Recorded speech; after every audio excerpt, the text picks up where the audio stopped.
Hi guys, can you hear or see me? Oh my goodness, can you hear and see me? Um, oh no. I just kept right on talking. Okay, hold on. It's gonna load. Give me 1 second. There. You guys, I have been talking this whole time, and I don't know if you guys got any of it.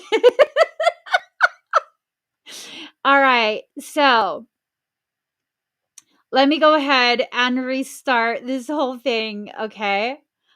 Let me go ahead and restart this whole thing. I'm like, why are they talking about the weather in the comments like nonstop? All right, so let me just rewind the whole damn thing. You guys, my electronics are being so heavily tampered with. It is ridiculous, okay? Like, it's ridiculous.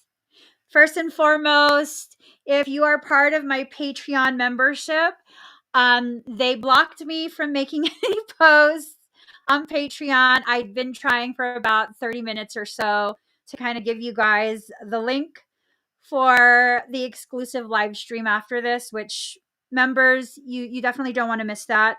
We're going to be talking about some pretty intense things, okay? Secondly,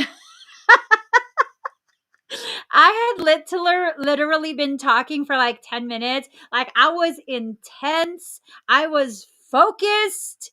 I was focused. And then nothing. That's okay. That's okay. So, it just all it means is I'm going to have to do a little bit more cutting when I go to edit this to load it as a podcast. That's fine. We'll start right from the start. Can't stop, won't stop. I will not stop. So, as I was saying, welcome to the 5th installment of the Soul Sanctuary podcast. It's episode 5. We're going to be talking about narcissists and empaths. Narcissists and empaths. First and foremost, what is an empath?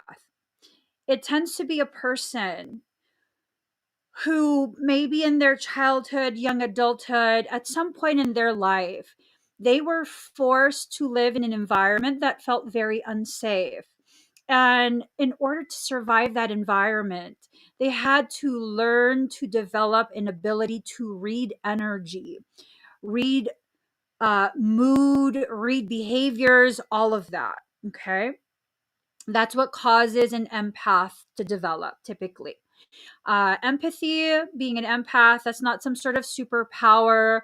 That's not like evidence of your superiority over someone else. No, that's evidence of you having lived through something pretty traumatic. Pretty traumatic, okay? You're not a broken person. You are a completely whole person. You are a whole person. Now, if you don't understand where your empathic abilities are rooted in, there's a likelihood that you'll probably live your life being very sensitive to environments. And because you're not looking at what the root of it is, you're probably going to cross paths with someone who has narcissistic behavior at some point in your life. Now, I am not a psychologist. I am not a therapist. I am not a social worker. I am not any of those things. This live stream is not about diagnosing. Okay. Let's not use this conversation to try and diagnose someone. Leave that for the people who are licensed to do that. This is a conversation to kind of help us understand where we are within our life, like, why are you the way you are? And is this nothing but a trauma response? We have to make sure we take the steps to begin understanding ourselves, or else your life will teach you about you in a more challenging way using adversarial techniques. Okay. So, narcissists, I was saying to myself, because you guys couldn't hear me for 10 minutes, I was talking about how basically, as an empath, if you don't take a look at the root causations of some of your perceptions, at some point in your life, you're going to come across another empath. You're going to cross the path of another empath, and it's going to be something where, how's that going to work out? Is it going to be good for you? Are you like, oh, twin flames, it's someone who is my equal, it's my partner in life, and it's this, and this, yay. No, what usually ends up happening is you come across an empath who's more fractured than you. And sometimes when someone has early development of empathic abilities, and they have specific types of childhood experiences, specific types of family dynamics, certain types of parental techniques that are placed upon them, they end up becoming very dark, very unbalanced. They become the narcissist. The most toxic narcissists that I have ever come across are highly empathic. Highly empathic. They know exactly what to say to disarm you. They know exactly what to say to be able to harvest information from you, about things they can exploit to further control you, to be efficient in that control of you. All of these really scary things, they're your dark aspects, malignant versions of your shadow. If you're not going to address what you need to address just by facing it head on within yourself, it will be projected outside of you at some point in your life. Now, I'm not trying to scare you. I'm being extremely honest with you. Extremely honest, to the degree that the audio and video was removed for the first 10 minutes. Because I tell you, the stuff that was coming out of me in the first 10 minutes was profound. It was profound, okay? But that opportunity to hear that is gone. So, really quick, what's our definition of narcissism? Because that word gets thrown around so much, like so much. It totally gets tossed around, and I don't know if people really know what narcissism is. Let's define it. In psychology, it's defined as selfishness involving a sense of entitlement, a lack of empathy, and a need for admiration as characterizing a personality type. In psychoanalysis, it's self centeredness arising from failure to distinguish the self from external objects, either in very young babies or as a feature of mental disorder. So, those are very specific, right? Now, the thing is, we all have narcissistic tendencies to varying degrees, of course.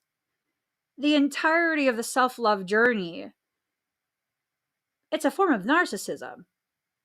It's a journey of narcissism, a healthy type of narcissism, where that selfishness is something that you need because you're an overgiver. You are constantly depleting yourself. And so it's a turning back into the self to address your needs, to begin loving yourself. If you're doing this to be healthier, not with the intent to dominate or hurt other people, like you're just trying to find yourself, and when you realize your chosen behaviors are hurting other people's feelings, you feel badly and you modify those behaviors so they're not as offensive, um, they're not as abrasive. That's not narcissism. It has a narcissistic tinge to it because of the definition of what narcissism is, but that doesn't make you a narcissist. What we are talking about are the people who have actual, like, malignant type behaviors. They're actually malicious. Empaths are the key to understanding why they are drawn to you. It's your empathic ability, your ability to place yourself in their shoes, to understand that something has happened to them sometime in their life. They don't even have to try to make excuses. You do it for them. What I've found dealing with so many narcissists over and over and over through the entire course of my lifetime, when you're willing to make excuses for the narcissist, you become their favorite target. They are very insecure, very weak-minded individuals. That's why they consistently need that toxic supply, that narcissistic supply. Why? Because they're extremely insecure. They need to know that there's someone else that's weaker than them, someone else that is not as smart, someone else that's this and that, and all of these other things. And it's like, how do you fit in there? Well, part of that development as an empath, there's fight, flight, freeze, and fawn. Some empaths, we learn how to use fawning in order to survive our childhood, survive our young adulthood, survive a relationship. These lead to conditions that would cause an individual to defend the person that's harming them. Um, you've heard terms like battered wife syndrome. That's a form of psychological condition where you will defend the person who has been harming you, who has been emotionally, mentally, physically battering you. Why? Those are empaths who learned how to use fawning in order to survive.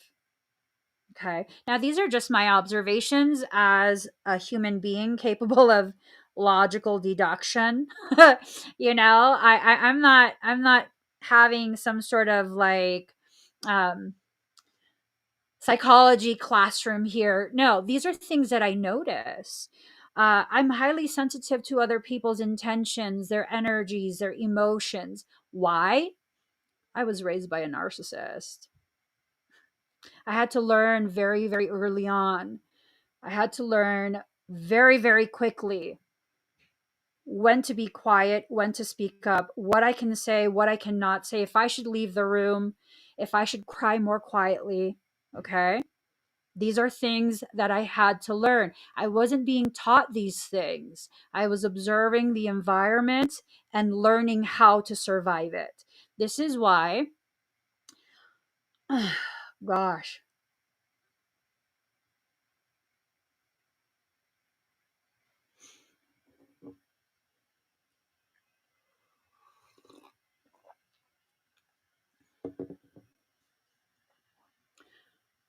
oh, wow.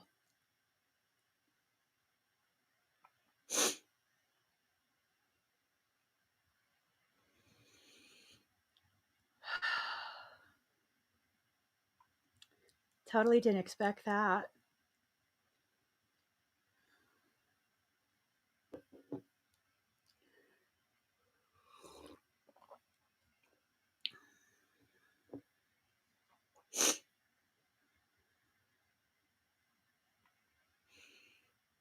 I'm sorry.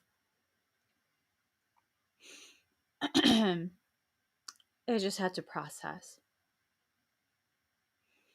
What I was going to say is this is why I refuse to identify as a survivor.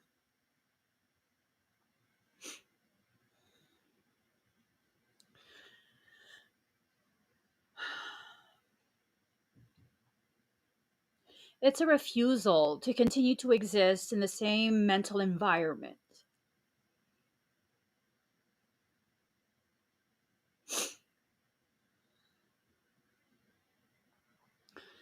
It's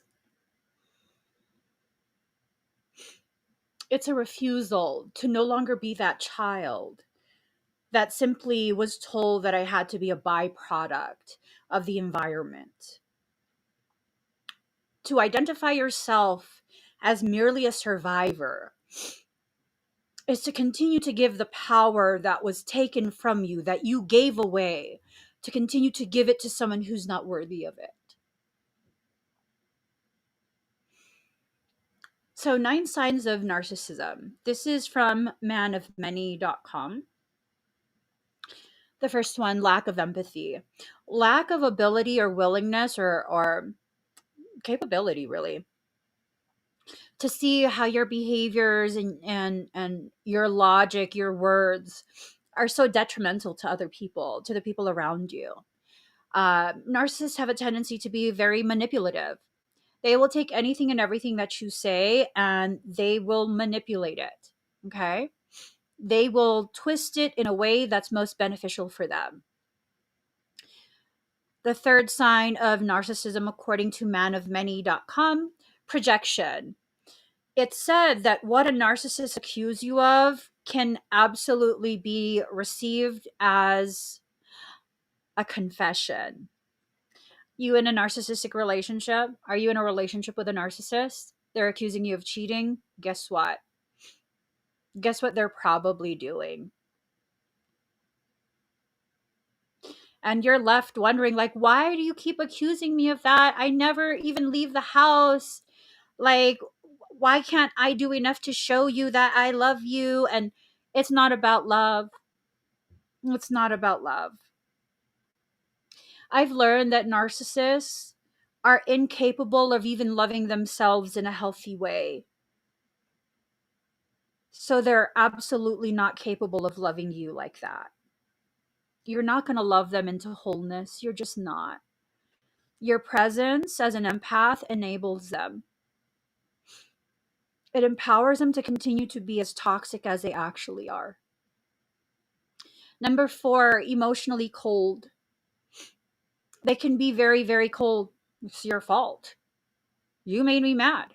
It's your fault. You did that. That's what you deserve. That's what you get. Very emotionally cold. And don't get it twisted. They know how to love bomb.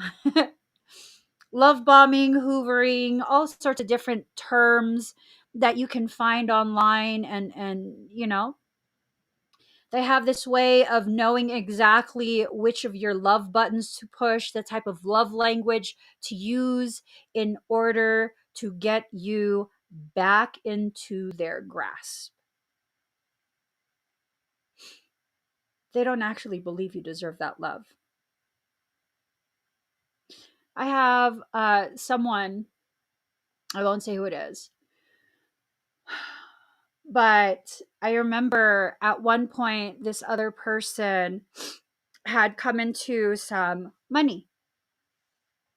And I was having conflict with this other person, and I didn't want anything to do with them. And this person, this other individual who I believe is a narcissist, they privately contacted me and they're like, "You're being so stupid. Just play along. Tell them what they want to hear. They just won a freaking lawsuit." What? Yeah. And they absolutely saw nothing wrong with saying this to me. That goes against everything that I am. This concept of just play along for a payout. Like, honey, I'll earn my own money. I don't need a payout. I'm not going to play along. I'm not going to tell you what you want to hear just so that I can get what I want from you. That is classic narcissistic behavior. Classic narcissistic behavior. How many people do you know that have no problem doing that type of thing where it's like, whatever I need to do to get on your good side so that I can get the benefits that I believe you can provide me, I'm going to do it. That's not a healthy type of behavior. It's just not. So, number 5, gaslighting. I mean, this is like the word of the day right now. Gaslighting this, gaslighting that. Do we even know what gaslighting is? Do we even understand the whole reality of what gaslighting is? Someone doesn't agree with you, they're gaslighting you. Someone has a different point of view, they're narcissists. I mean, you guys, we can't just keep throwing these types of words around. Gaslighting comes from this movie. I forget the name of the movie, but this woman was in like a very not good, very unhealthy relationship. And I think something like there was a lantern, and every time she would leave the room, her predator would blow out the lantern. And it got to a point where she thought she was crazy. Like, the lantern was on when I left. Why is it turned off? That's gaslighting. It's the process that someone takes to deny you of the reality that you are living. They refuse to validate what you have lived through. I once had a former business associate tell me that the entire body of my work is nothing but a scam. I mean, they didn't use those words, but they said that parasites are not real, demonic things are a figment of your imagination, and you're just scaring people into buying sessions. Okay. Now I'm pretty sure I went through what I went through for most of my life. I'm pretty sure of it. You're not going to convince me that I didn't experience the things that I experienced. It's not going to happen. That's not going to happen. That's a form of gaslighting. When people try and convince you that your perception, that your life, that your experiences are invalid because they said so. They're invalid because they said so. Yeah, no. And as an empath, when you feel someone truly, truly believes that, what happens? You start to question if you're crazy. Here's the thing, okay? I was once speaking to a therapist when I was like in my early 20s. I was speaking to a therapist, and I diagnosed myself with all sorts of different things. Self-diagnosis, man. Self-diagnosis is wicked. So I diagnosed myself with all these different things, and I was seeking actual licensed mental health assistance. And she told me people who have gone insane do not believe or even question their sanity. They don't believe they've gone insane. People who are truly bipolar, um, they don't think they're bipolar. They don't come into my office asking to be placed back on medication to prevent an episode. They have to go through the entire high and low, the manic, all of that, and hit rock bottom before their family basically forces them to seek help. And that's when I realized, oh, I'm not actually broken. I'm just highly sensitive to my environment. And when I'm in an environment as an empath, when I'm in an environment that doesn't give me permission to be who I am, it very negatively impacts me. There's nothing weak about recognizing that. That's not a declaration of weakness. Do you understand how powerful you have to actually be in order to get to a point where you can be that real and that raw and that honest with yourself? Do you understand what level of self love you have to dive deep into to be able to do that, to look yourself in the eyes and tell yourself? So, Queen of Hearts asks, do you think they gaslight you because they can't process the truth? Um, Me personally, I believe gaslighting is done not because they can't process the truth, but because they actually know the truth. And it goes against what would support their domination over you. It's not for a lack of knowing, it's not for a lack of processing. It's a refusal to accept the reality that they are not how they are pretending and presenting themselves to be. Narcissists pretty much do not show you who they are until they've actually got you dependent on them. Yeah. I remember I was talking to someone who I went to like grade school with, and my parent, he was like very present in school activities and stuff. Whenever we'd have field trips, he would volunteer to drive, and very charismatic, very charming. And this girl that I had, she was a really close friend of mine in grade school. We're now like full grown adults in our mid to late 20s, maybe even 30s, and we've reconnected on social media. And she's asking how my parents are, and I'm like, oh, they split up and this and that. And she's like, oh my gosh. And she's super shocked. And I had shared something regarding my male parent. And she's like, what? Oh my gosh. Are you serious? I would have never guessed. I was like, yeah, that's how you know they're a clinical narcissist.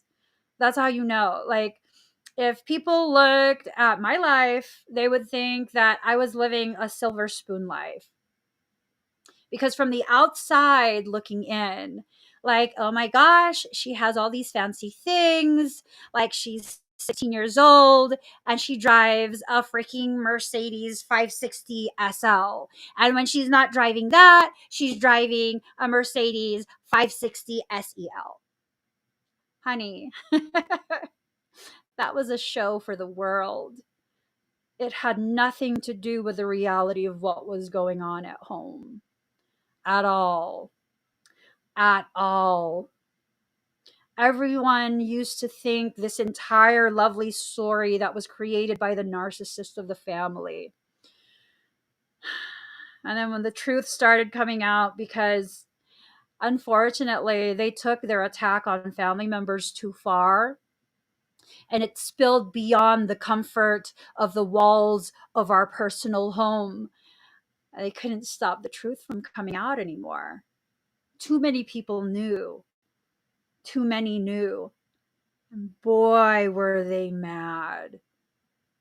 Boy, oh boy, were they mad. And that's the thing. They were never in denial of the reality of what was going on. They just didn't want anyone else to know. They didn't want anyone else to know the reality of who they are, how they are, what they do, why they do, with who they do. I mean, they should just be like fictional authors, you know what I mean? They're really good at that. Narcissists are really, really good at that. And here's the thing: who loves a good story? Who loves to romanticize the potentiality? The empath,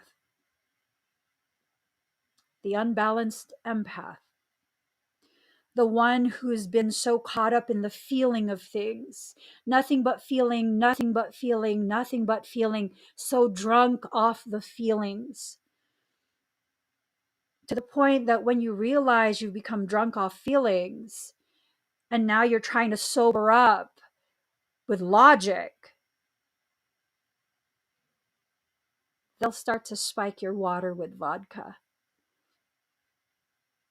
At that point, you can't taste that your water's been spiked, right? Right? You can't taste it.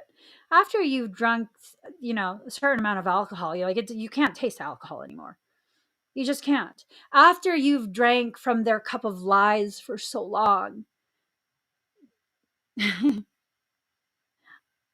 it's hard. It's hard to gain sobriety from that type of extremely intoxicating type of situation.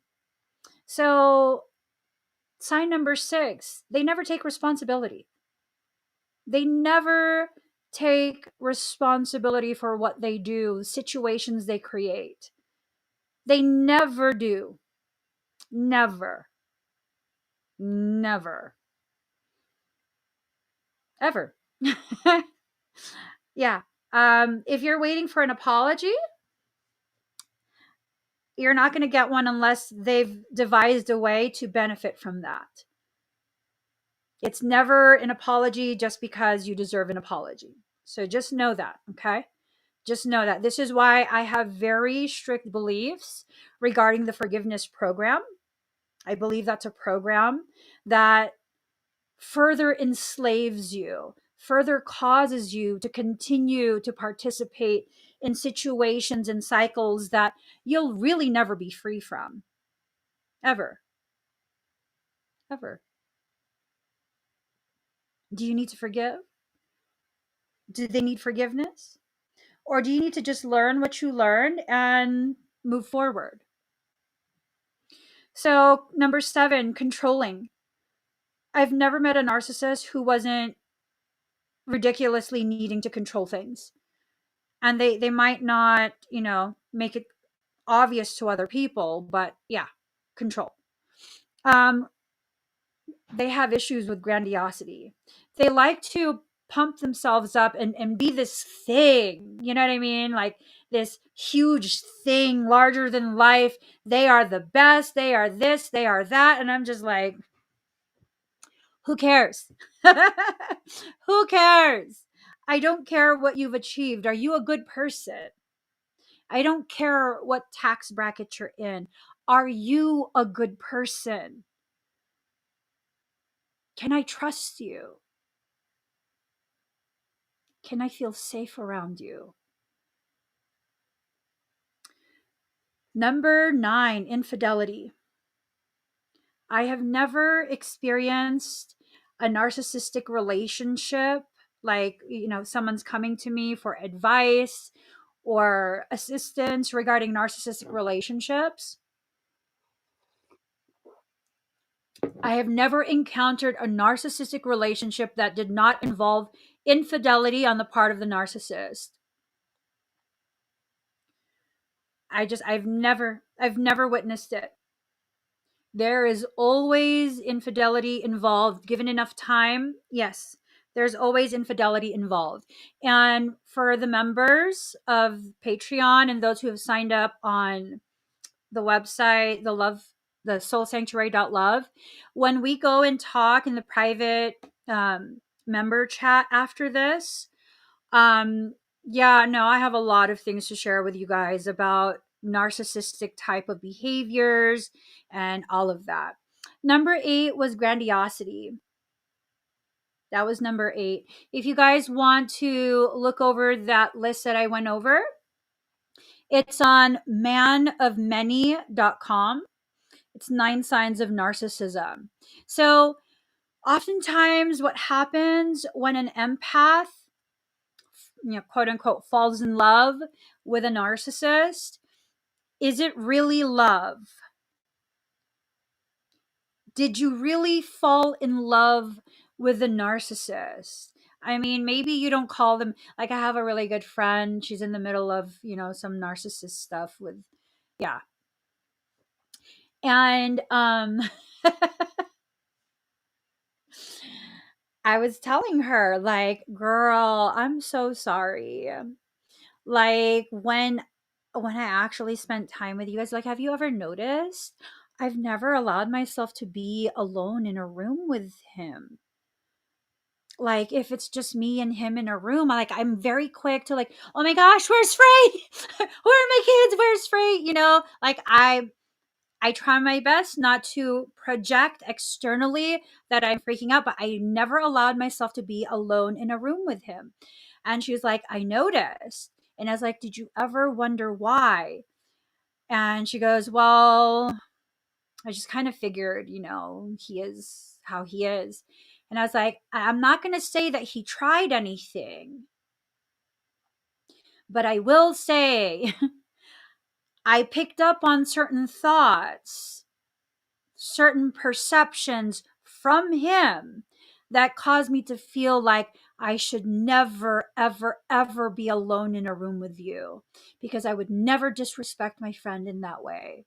I would never allow myself to be in a situation where there's a potentiality that I will have impressed upon me, forced upon me, a situation that would disrespect her trust in me.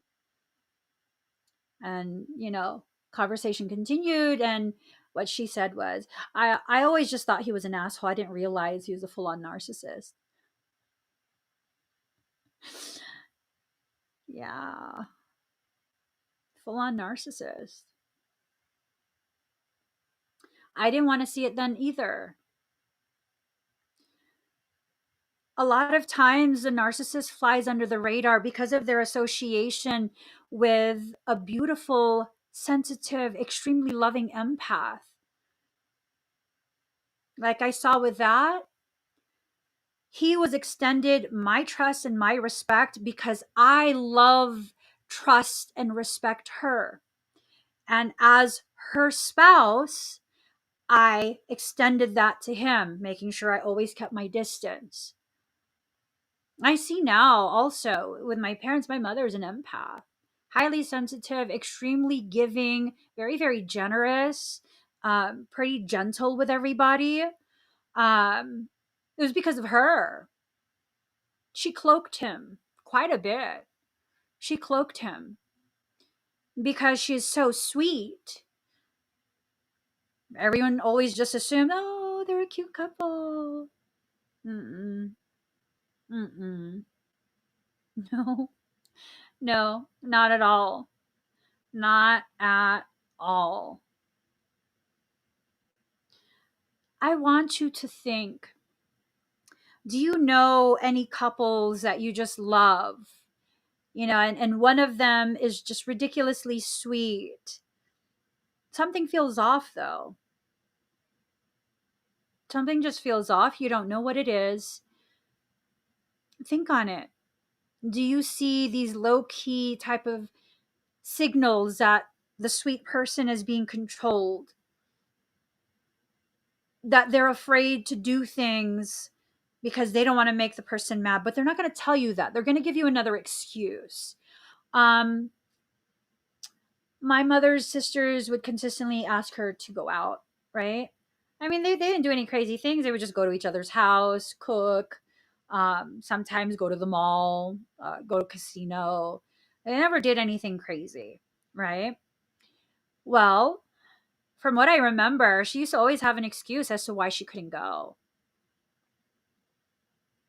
And I mean, until he left, she always had an excuse. Do you know people like that?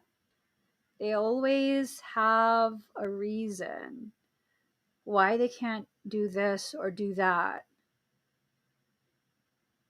My former best friend, she always had a reason why she couldn't, talk on the phone and this and that. Um, and I always felt like I had to tiptoe with her. I always felt like I couldn't say anything even remotely against him against her husband, because then he would tell her to cut me off. Yeah. To the point where when he cheated on her and she asked me, I was the only person in her life that was like, well, I mean, I know you love him. Even I got programmed by her narcissist. Yeah. So if it's not love, what is it? Is it possibly a trauma bond? So what's trauma bond? Trauma bonding occurs when a narcissist repeats a cycle of abuse with another person, which fuels a need for validation and love from the person being abused. The narcissist will condition someone into believing that these toxic behaviors are normal. Yeah. A trauma bond happens when you have been traumatized and then you work so hard to be worthy of that love again. Sometimes it starts when you guys experience maybe similar traumas, either together or before you meet or separately, and you already know each other. You guys experience similar traumas and you use each other to lean on. You lean on each other, and it works for that moment, maybe a prolonged moment. But the moment one of those two are ready to heal and move forward, the other one won't allow you because they don't want to heal. So, signs of a trauma bond: looking past red flags for the allure of the honeymoon phase. Have you ever heard someone, or have you heard yourself saying, if we just need to work on it because it was really good before, like, before this happened, before that happened, like we used to be so happy. We used to be so happy together. Like, I don't know what happened. You trauma bonded. That's what happened. A trauma bond begins with promises of love, trust, and safety. Have you felt like, because, oftentimes the empath is the one super busy asking all the questions, like, how are you doing today? How was your day? Oh, what did you do today? Oh, you look so good. Where did you get that? How do you feel? Are you thirsty? Do you want to rest? Do you need me to help you? I can do that for you. He's the empath, right? And then here comes someone, no, have a seat. You're beautiful. You're amazing. You should be treated like the queen that you are. No, you shouldn't work anymore. You deserve to stay home and be taken care of. So you stay home.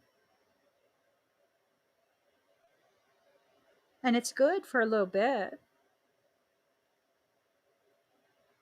until it's not.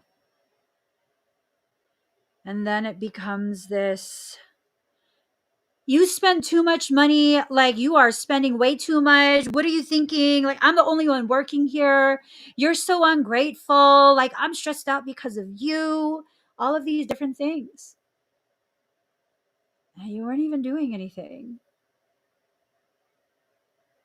You didn't overspend. Like, they said you could get this and you could get that, and then you did. And now it's your fault because you keep spending, because you're not working, because you're being lazy.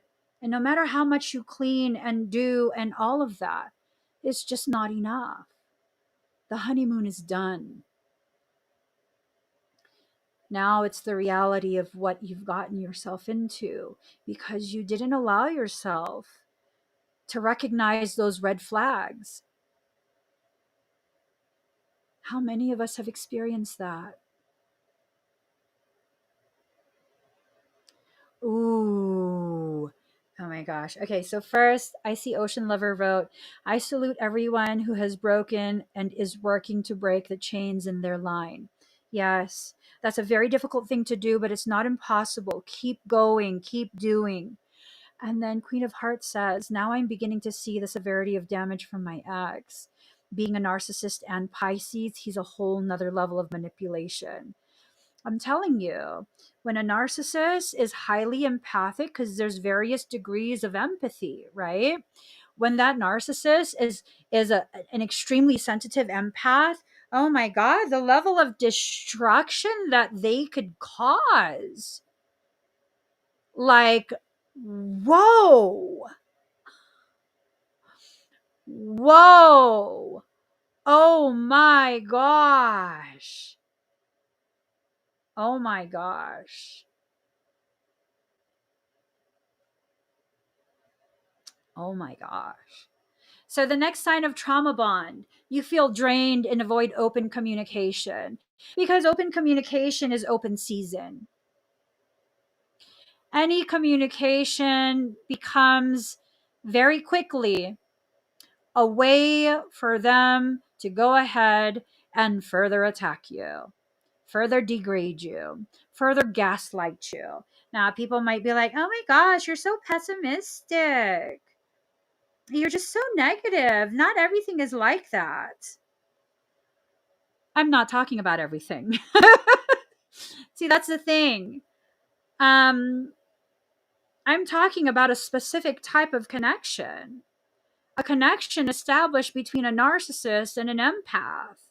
You don't get to come here with your loud thoughts and try and gaslight me into thinking what I've witnessed through my entire lifetime, not just as a child of a narcissist, but as a woman who's had narcissists come and try and prey on me, as a woman who has had other friends, both male and female, who have had to deal with narcissists. You don't get to push your narcissistic agenda here because I'm not an unbalanced empath. I might sometimes present myself to be, but that's not accurate. It's a buffer zone. I've learned when I diminish the actual truth of how powerful and balanced I actually am, I draw less narcissists to me. See, here's the thing. When a narcissist sees an empath that's ridiculously powerful, that's so delicious to a narcissist because they see, ooh, you have power. If I can dominate you, that means I'm more powerful. How about this? See me as airheaded, dismiss me, disregard me. I really don't care because I didn't need your validation. I really don't care. So I'm going to let you think that of me. It's a way to protect myself.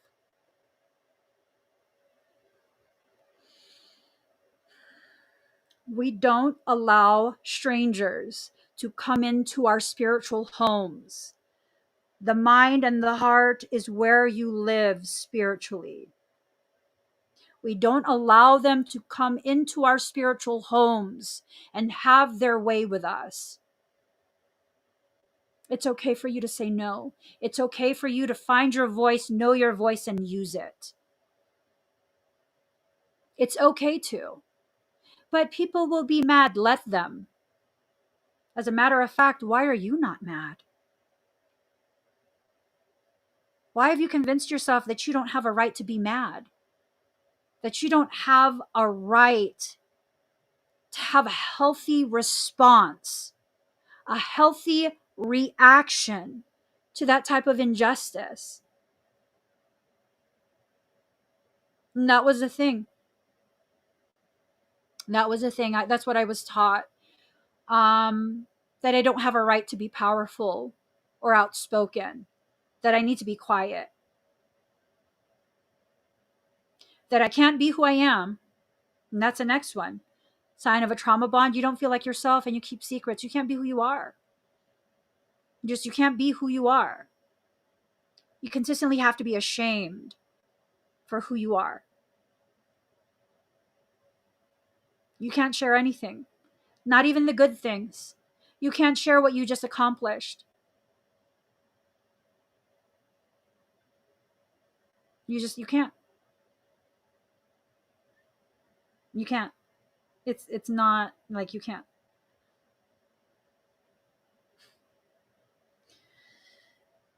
Defending your partner's bad behaviors. When was the last time you were honest with yourself about someone else's behavior? That their behavior is bad, that they're toxic.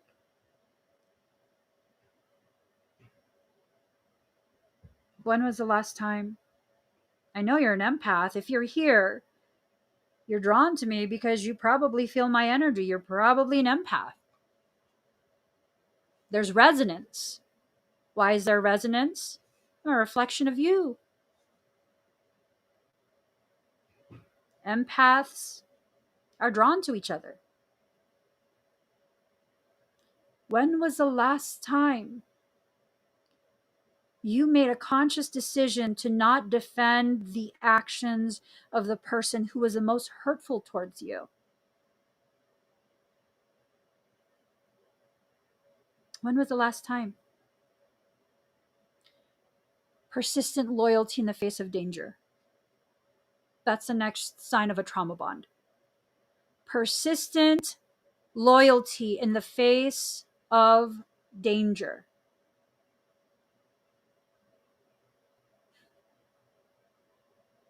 I've witnessed so many narcissistic connections in my lifetime.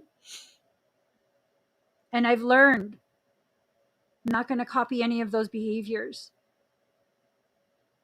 Why do you think I'm no longer afraid to lose anyone? If I'm meant to live alone, I will. There's nothing I can do to stop that. And it's not this sense of like, I feel disempowered and that's just how life is. No, it's this thing of, no, I'm perfectly fine by myself. I like myself.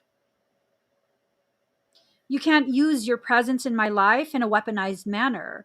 Like, if you want to withhold yourself, go ahead. Oh, you're going to miss me. We'll see. I'm not even joking. We'll see. Probably not. If you're toxic, probably not. I'll probably find myself, instead of missing you like you think, I'm probably going to find myself talking absolute caca about you to myself in my head.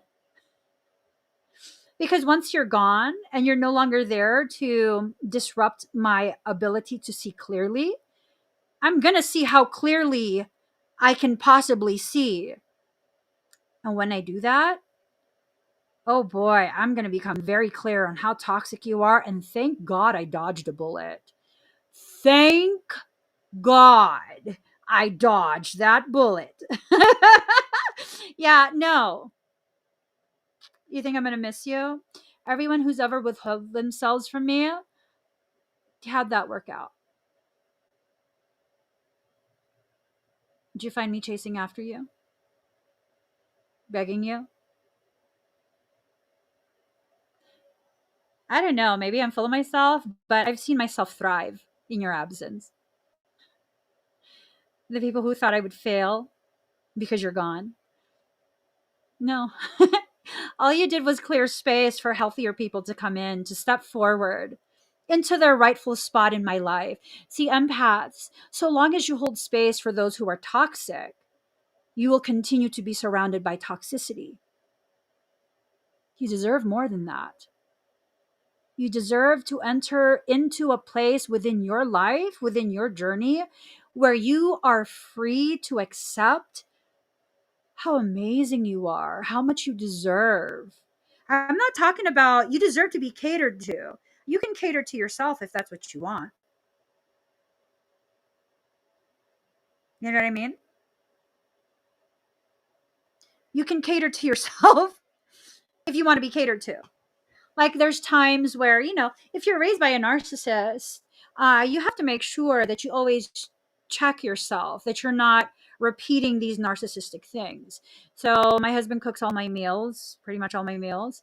And when I find myself becoming highly critical of, like, oh, he didn't give me the proper ratio from veggies to protein, I got to tell myself, honey, sit the hell down so you can stand up and make your own damn meal. Mm-hmm. Sit down, take a couple breaths, sip some water, get your butt in the kitchen and make your own food. You want it to be a specific ratio? You can't find gratitude in your heart? No, you're not going there. You're not going to become the very person that you never want to be. Get up and make your own food. When you have existed with a narcissist long enough, and I've seen this time and time and time again, sometimes the narcissist will be able to break you down in such a way that their characteristics can be better assimilated into you and your truth.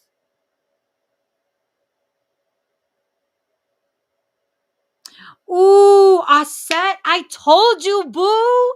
I told you, boo. Yes. See what I'm saying? See what I'm saying? Aset said, I had a rude awakening this morning when I asked him to cut me a non refundable check, not a loan, but a gift in a large quantity. I bet you he wilded out. Girl, I'm telling you. You know how many silly boys have been like, I'm going to buy you a house. I'm going to buy you this. I'm a teen. I don't need you to buy me anything. You want to buy me a house so I can be a kept woman and do whatever you tell me to do? I don't think so. I don't think so. No. I would rather work for my little ass apartment and know that I did it myself and be completely free in my life. Whew. I'm so glad you listened to me. I was like, no, don't take it. Don't take it. He wants you to succeed. See, I said, if you could please share some of the, zingers that you were told in order to get you to agree to them taking care of you. That and that's the thing with narcissists. They look at the way an empath feels so deeply and struggles so profoundly with that simple human existence. And it's not necessarily like, all empaths are broke and this and that. No, it's this like depth of feeling. It causes you to struggle. When you have to go to work and someone toxic has to work with you, you have to work with them, and now you're exhausted. Oh my gosh. The narcissist sees that, and you know what happens? Oh, baby, you don't need to work. You should just stay home. You don't got to deal with that. I'm going to take care of you. You just stay home. You do the cooking and cleaning and stuff. I treat you real good. No, you do that yourself. Do that your damn self. No, don't believe it. Don't believe it. When you have that little voice in your head, in your chest, telling you like this is off, something's off. Is it just because you've conditioned yourself to believe that you don't deserve? Or is it because you can feel it? Something's off, something is wrong, and you don't know what it is. What I learned, this is one of the most powerful things that an empath can do. If something feels off, don't do it. Pause. Just pause. Pause. People who are using you, when you pause, they can't rush you along. They tend to freak out and they tend to snitch on themselves. During the freak out, they'll snitch themselves out to you. Yep. So Aset says, he told me he honors me, he loves me, he wants to uplift me. Oh, y'all, please. Oh, the intrigue. Oh my goodness, girl. He's good. He's good. I honor you. I love you. I simply want to uplift you. Oh, it rolls off the forked demonic tongue with butter. Like just butter. It's been buttered. Just slides right off. Y'all. Ooh. Mm. They've gotten good. They've gotten real good at knowing the terms to use. They know the terms to use, the way to present it. Now, it's not to say that if something feels too good to be true, then it's too good to be true. It is to say, why are they doing this? What do they have to gain from it? What I had told Aset was, feels off. I feel like it comes with strings attached. If you really want to see, if you really want to see if he just genuinely wants to help you, tell him to give it to you as a gift.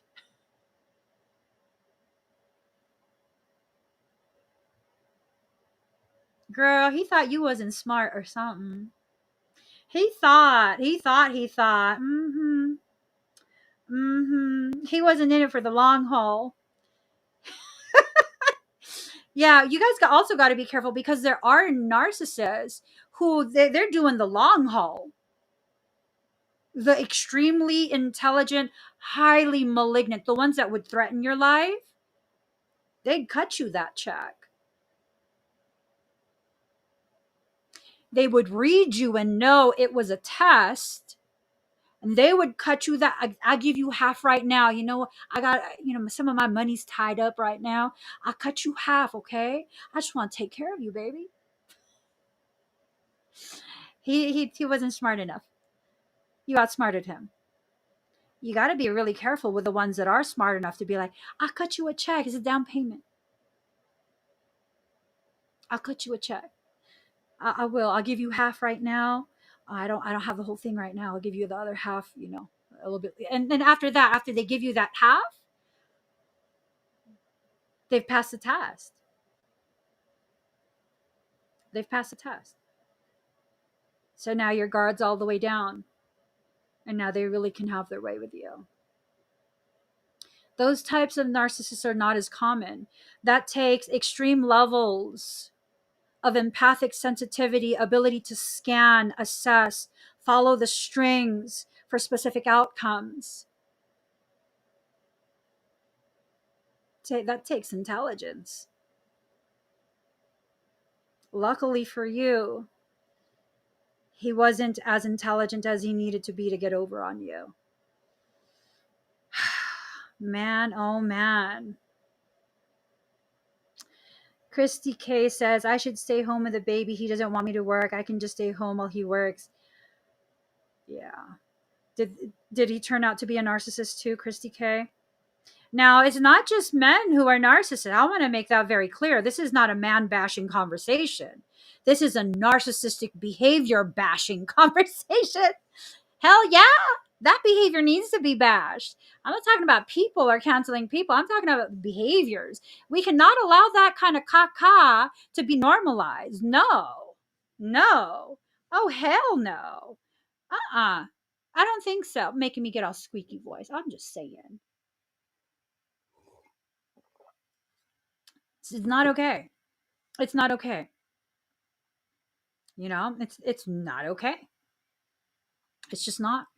There's been times where I've said to my husband, like, hey, that's like a narcissistic behavior. And he's like, you're telling me I'm a narcissist? I'm like, no, you're not a narcissist. But if you keep acting like that, it's going to seem like you are. It's not anything bad, but I'm just so hypersensitive to it that I'm just like, no, we not doing none of that. No. So Christy K says, yes, and he told me watching a couple babies isn't hard work at all.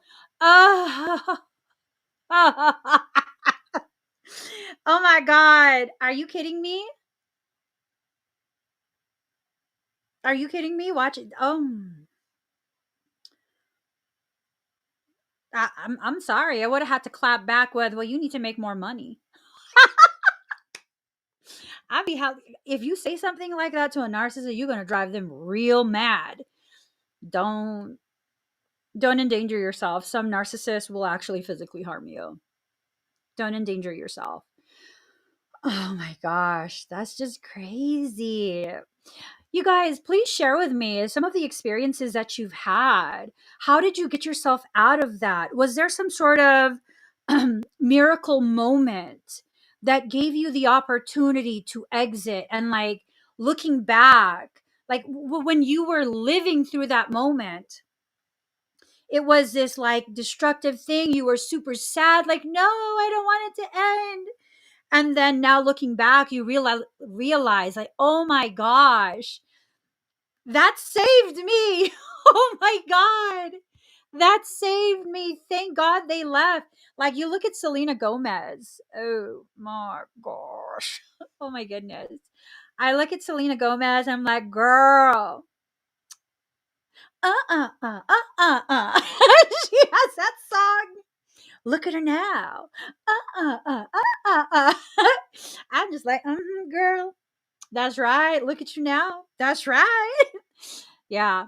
So Lisa Ann says 2.5 years out, I'm finally detoxing my brain and now enjoying a much healthier relationship. Whoo, baby boo. That's powerful. The reality of that process and the owning of it. Whoo, that's powerful. It's taken Lisa Ann 2.5 years to start detoxing her brain from that toxic relationship. You guys, please give yourself the time to process. When you first exit out of this narcissistic connection, you are going to need quite some time to simply grieve. To grieve. Because then comes the reality. Was any of that even real? Did any of the things they said, was it real? Did they really mean it? Did they really love me? And it's going to take you a long time. It's going to take you a very long time. And then after that, that's when you begin to like, okay, wait, hold up. How did this affect me? Well, wait. I'm not supposed to be this way. I need to go beyond this. I need to heal beyond this and develop my sense of self once again. I need to heal and all these really, really beautiful things, really powerful things. Lisa Ann says, I honestly feel God intervened and gradually led me to the truth. You were definitely part of the process. Oh, thank you. Thank you. Thank you for that. There's times where when you're actually ready, when you are ready, you'll be led to people who will help you to find the courage to seek more of your truth, to see more clearly what you actually lived through. Because, even if you didn't tell me a lot of what happened, I think the main thing was just knowing that there's people out there who see, who see clearly, like, okay, this person is blunt AF and they don't think I'm a bad person, because you're not. You're not. You might have been through really bad things, but you're not a bad person. Record Raven says, yep, God intervened for me too. Emmie helped. Oh, you guys, I don't even know how I'm helping. That's the thing. I don't know how I helped. Was it just hearing me be unapologetic about seeing things differently? Was it from sharing things that have happened in my life? I mean, I have no idea, but I'm honored. I'm definitely honored. um Moonrock says, yes, I remember before I had cut this person off, he was literally trying to tell me that I read on one of his messages the wrong way because I don't understand sarcasm. And I was like, sir, no. Okay, let me just speak on that. So I got to pull my shirt down. My shirt's lifting up. I'm so. The most recent bout with a narcissist, this individual said that I just didn't understand what they were saying, that, I was making something out of nothing and yada, yada, yada, but you stole something. You know what theft is? Do you know what theft is? When I pay for something and then you block my access to it, that's theft. You have it in your possession. That's theft. Give it back to me so I can leave you alone. You see how that works? Right. And they kept saying, like, oh, I'm just picking a fight. I need to respect them. No. You will either release that back to me, or my legal team will choke slammeth thee in letter form with legalities. Now, if you think I'm messing around, here's all the screenshots of all the things that I've paid for that legally belong to my company. There's no like, we need to get on the phone, we need to communicate, and we need to straighten this. No, there's nothing to straighten out. There's nothing to straighten out. When you've been informed that you have my company's property, and you try and tell me like, no, this is not your priority right now. Yeah, no, that's very clear. You have no intention of amicably returning back to me what is rightfully mine. And it was an important thing. It was an important thing. So they will try and gaslight you into believing that you're the problem. You're misunderstanding things. You're overreacting. You're just being blah, blah, blah, blah, blah, blah, blah, blah, blah. And I always take it as this thing of, well, if you're going to share your feelings, let me go ahead and share mine too. Let me go ahead and share mine too. Okay, you feel that? I'm going to tell you how I feel. Or narcissists hate it when you ignore them. Or I'm just not going to respond at all. I'm going to let it be a thing of, will I do it or will I not? Am I bluffing? Or am I not? The rule with me, I'm never bluffing. I'm never bluffing. Ever. Ever. Whatever I say I'm going to do, I'm going to follow through. If I tell you, if you choose path A, you are going to run full force into a knuckle sandwich, and you run down path A, you'll find out. My fist will probably be in your mouth. And I'm just going to be like, what happened there? How'd that happen? You know, I mean, I'm definitely making a joke of it because like, I can't take this kind of stuff too seriously. I can't allow myself to.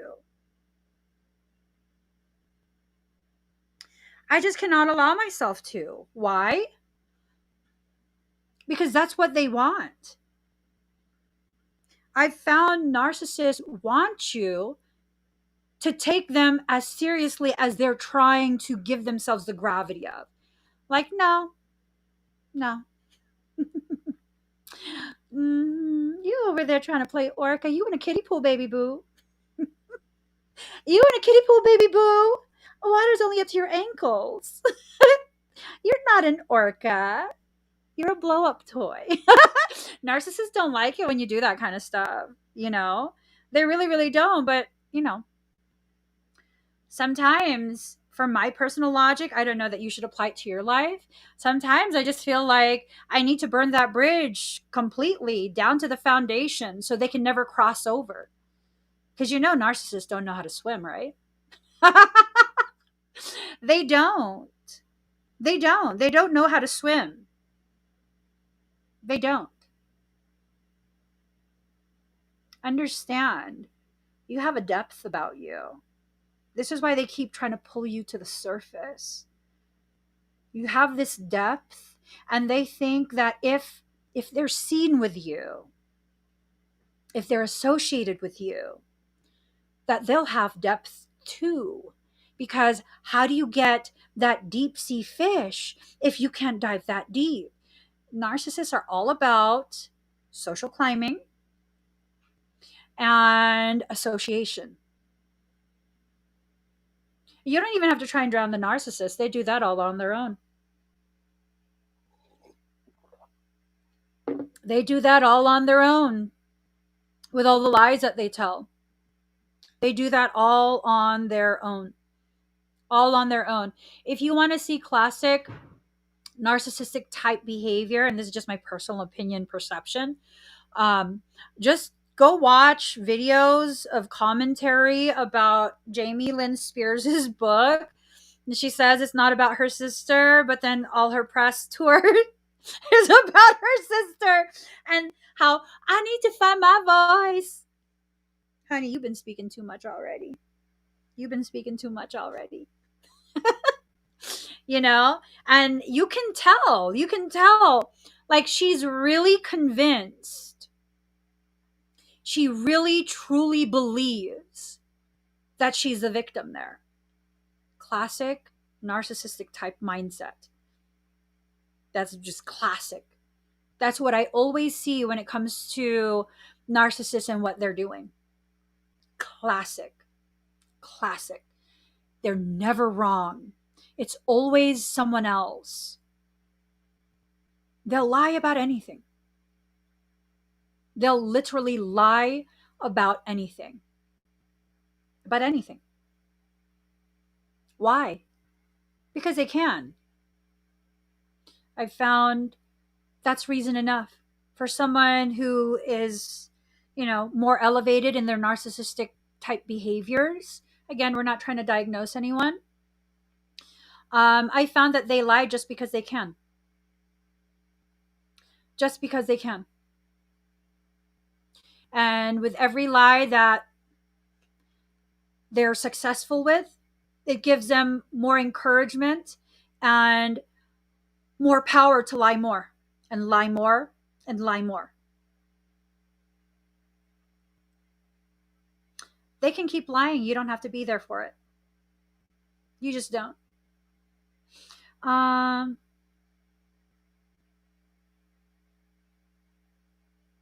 oh, wow. Queen of Hearts, I'm very sorry. I was indirectly asked to leave my sons due to dad and wife wanting to have a party. All this the night before my mom passed. The reason I was there, that provoked my son to move out. Wow. Wow. I think if you see that as he's no longer your problem and just completely no contact, that's the thing. They constantly, they will say and say and say that they want no contact. They don't want anything to do with you. They don't want nothing to do with you. And then that's all they ever talk about is you. They want contact. hmm They want contact. They want to continue to be in your life. So I feel like the greatest way to correct narcissistic behavior, completely clean cut. Take your sharpest knife and cut it completely clean off. No jagged edges. No place for reattachment. Just cut it completely off. Cauterize it even. You have to make a decision. If you're an empath and you're dealing with a narcissist, you have to make a decision. Now, the decision is what leads to the actions that you will eventually take. If you are in a dangerous situation where your narcissistic connection involves intimidation, involves physicality, please be careful. I invite you to watch the work of Dr. Ramani on YouTube. She is licensed. She does have a specialty with narcissism, and she would be a better place to get advice in how to proceed. Okay, we're just having a casual conversation here. I don't want you to make decisions that are rash, that put you in some type of physical danger. You have to have a plan in place if you have a dangerous narcissist in your life. Nothing sets a narcissist off more than the day they realize they've lost control over you. And they will have zero cares as to the collateral damage. Zero cares as to the gravity of the destruction they're causing. Hey, you're leaving? I'm going to destroy you. That's what I see their logic is. I can't have you? No one else can then. I didn't give you permission to leave. I'm not done with you. Now you're fully destroyed. Okay, now I'm done with you. Now you can go because I told you you can. That's narcissistic behavior. I'm not talking about narcissism as in a slight tendency here and there of being inconsiderate. No. If you're in a relationship where you're scared to leave, please don't take the advice of people who have no idea what it's like to have lived through that. Don't take their advice. Don't let them talk you into a corner. Don't let them tell you how weak you are and